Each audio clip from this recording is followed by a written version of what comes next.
সারা সপ্তাহে কাজের পর উইকেন্ডে সবাই মিলে জমিয়ে আড্ডা আর সাথে বাঙালি খাওয়া দাওয়া বেশ ভালোই কিন্তু জমে যায় বলো। তাও আবার ব্যাঙ্গালোরে বসে সাম্বার ডাল রসম ছেড়ে প্রপার বাঙালি খাওয়ার।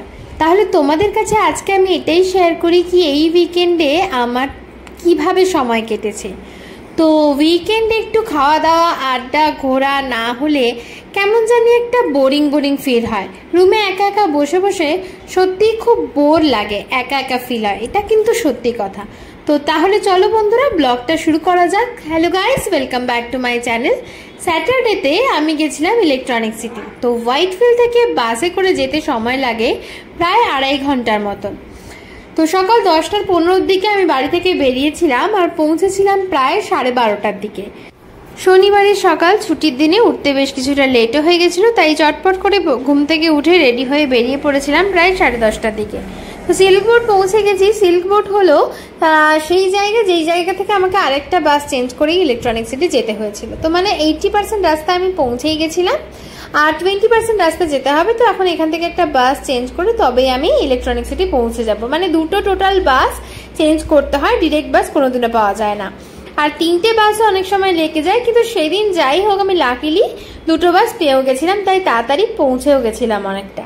তো অনেকদিন ধরেই ভাবছিলাম আমার পুরনো থাকা জায়গাটা একবার ঘুরে আসবো, যেখানে প্রথমবার নতুন ব্যাঙ্গালোরে আসার পরেই 1.5 বছর আমি কাটিয়ে গেছিলাম। আমি আগে এখানেই থাকতাম, পিজিতে ইলেকট্রনিক সিটি ফেজ 1-এ নীলাদ্রিতে। বাস থেকে নেমে কিছুটা হাঁটা পথ ছিল, আর এই হাঁটা পথে যেতে যেতেই তোমাদের সাথে একটু গল্প করি। ব্যাঙ্গালোরে আসার পর সত্যিই খুব ভালো কিছু বন্ধু, মানে বলতে পারো ভালো কিছু কলিগ পেয়েছি, যারা এখন আমার বন্ধু হয়ে গেছে। আজকে আমি যাদের বাড়িতে এখন যাচ্ছি তাদের সাথে আমার ব্যাঙ্গালোরে আসার 1 বছর পরে আলাপ হয়েছে, মানে আগের বছর 2023 সালে আলাপ হয়েছে। আগেও আমি একটা ব্লগে তোমাদের আমি তাদের সম্পর্কে বলেছিলাম, রামেশ্বরম ক্যাফে ব্লগটা বানানোর সময়তেই আমি তাদের সম্পর্কে বলেছিলাম। তো যাই হোক, ওই দাদা আর দিদি এখন নিউলি ম্যারিড কাপেল। তো অনেকদিন ধরেই আমাকে ডাকছিল কিন্তু মন চাইলে ওই যে বললাম বডি পারমিট করে না 2-3 ঘন্টা জার্নি করে আবার সেম দিনে ব্যাক করে যাওয়া 2-3 ঘন্টা। তো আজকে ভাবলাম চলেই যাই। তো যেহেতু অনেকদিন পরে যাচ্ছি আর কিছুদিন আগেই ওই দাদার জন্মদিন গেছে, তাই চলো ভাবলাম ওর জন্য কিছু একটা নিয়ে যাই। ঢুকে পড়লাম ভিলেজ হাইপার মার্কেটে, ভাবছিলাম কি নেওয়া যেতে পারে। ঢুকেই মাথা গেল ঘুরে, কিছুই বুঝতে পারছিলাম না হঠাৎ করে কি নিয়ে যাব। অবশেষে একটা ডিসাইড করে উঠতে পারলাম যে চলো কিছু একটা নেওয়া যাক। এই দাদা আর দিদির সাথে দেখা করে আমি সন্ধেবেলা গেছিলাম আমার আর একটা কলিগের বাড়িতে, যার একটা ছোট্ট পুচকি মেয়ে হয়েছে। 1 বছর হতে যায়, কমপ্লিট হতে যায়, এখন 11 মাসে পড়েছে। তো লাস্ট 6 মাস ধরেই ও আমাকে ডাকছিল, কিন্তু আমার আর ওই আশা হয়ে উঠছিল না। তা আজকে ভাবলাম যেহেতু আমি এদিকে চলেই এসেছি, তাই দেখা করেই যাব, যত রাত্রি হোক আর সন্ধ্যা হোক। তাই অবশেষে সেই পুচকিটার জন্য একটা ছোট পুতুল নিলাম। আর যেহেতু কিছুদিন আগে দাদার জন্মদিন গেছে, তাই দাদার জন্য একটা কাঁচের কচ্ছপের ছোট শোপিস আর ডেয়ারি মিল্ক নিলাম, আর দিদির জন্য একটা নেল পালিশ নিলাম। কখনো কখনো কিছু অজানা মানুষের সাথে আলাপ হয়ে গেলেও আমরা কত কাছের হয়ে যাই তাদের, এটাও কিন্তু ঠিক। তবে যাই বলো তাই বলো, এই নীলাদ্রিতে আসার পরেই কেন জানি না আমার বড্ড একটা আলাদাই ইমোশন কাজ করে। জানি না কেন এই জায়গার প্রতি একটা আলাদা টান, একটা আলাদা ইমোশন কাজ করে। ভীষণ আসতে ইচ্ছা করে, কিন্তু ওই যে এত দূর বলে আসা হয়ে ওঠে না। তো এখন দাদার সাথে আমি স্কুটিতে করে যাচ্ছি ওদের বাড়িতে, দাদা আনতে এসেছিল আমাকে।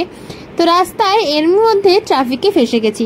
তো এই যে পৌঁছে গেছি, চলো ওদের বাড়িতে। প্রায় অবশেষে ওদের বাড়িতে পৌঁছালাম, তখন বাজে দুপুর 1টার মতন। আর ঢুকেই দেখলাম বাড়ির সামনে ছোট্ট ব্যালকনিতে এত সুন্দর গাছ লাগানো, তাই তোমাদের কাছেও সেটা না দেখিয়ে পারলাম না। সকাল 10টার সময় বেরিয়েছি আর পৌঁছালাম 1টার সময়। তো প্রায় 2.5 থেকে 3 ঘন্টার মতন সময় আমার লেগেই গেল হোয়াইটফিল্ড থেকে ইলেকট্রনিক সিটি পৌঁছতে। তাহলে তোমরা এখন ভেবেই নাও যে আমি কেন আসতে চাই না এখানে। তো জামাই ষষ্ঠী উপলক্ষে দাদা দিদি দুজনেরই বাবা মা সবাই কলকাতা থেকে এসেছিল। তো ঢুকতেই বাড়িতে যেতেই ওদের বাড়িতে কাকিমা দিল কলকাতা থেকে আনা হিমসাগর আম, লিচু আর সাথে মিষ্টি। তো সেগুলো খাওয়া দাওয়ার পর দিদি আর কাকিমা রান্নার ঘরে কাজে বেশ ব্যস্ত ছিল, আর দাদাও গেছিল বাইরে কিছু জিনিস কিনে আনার জন্য। তো বসে বসে কিছুক্ষণ বেশ বোর হচ্ছিলাম। তো হঠাৎ করে একটা বুক সেল দেখলাম হল ঘরে রাখা আছে, আর সেই বুকসেলটা দেখেই আমার মনটা বেশ খুশিতে ভরে গেল। বুকসেলটা থেকে টেনে নিলাম একটা বই, বুদ্ধদেব গুহর জল তরঙ্গ। সেই বইটা কিছুক্ষণ নাড়াচাড়া করলাম। বইটা পড়তে পড়তে বেশ অনেকটা সময় কিন্তু কেটে গিয়েছিল।